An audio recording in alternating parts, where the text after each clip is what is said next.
భారీ వర్షాలకు హైదరాబాద్ జంట జలాశయాలకు వరద పోటెత్తింది. నిన్న మధ్యాహ్నం నుంచి జీహెచ్ఎంసీ పరిసర ప్రాంతాల్లో భారీ వర్షం కురుస్తుంది. వర్షాలకు వరద పోటెత్తడంతో హిమాయత్ సాగర్, గండిపేట చెరువులు నిండుకుండలా మారాయి. ఉస్మాన్ సాగర్ 4 గేట్లు 3 అడుగుల మేర, హిమాయత్ సాగర్ 3 గేట్లు 4 అడుగుల మేర ఎత్తి నీటిని విడుదల చేస్తున్నారు అధికారులు.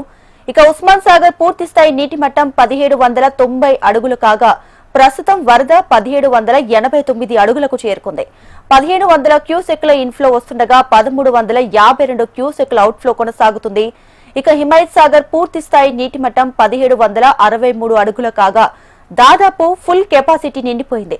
హిమాయత్ సాగర్ కు 5500 క్యూసెక్ల ఇన్ఫ్లో వస్తుండగా 5000 క్యూసెక్ల నీటిని దిగువకు వదులుతున్నారు.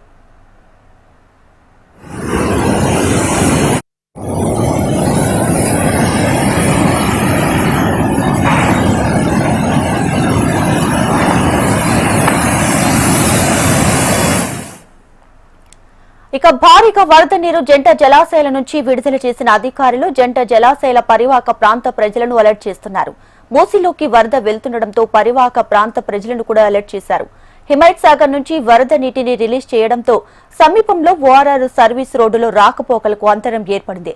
బ్రిడ్జ్ పై నుంచి వరద వెళ్తుండటంతో రాజేంద్రనగర్ నుండి నార్సింగి వెళ్లే సర్వీసు రోడ్డుని అధికారులు తాత్కాలికంగా మూసివేశారు.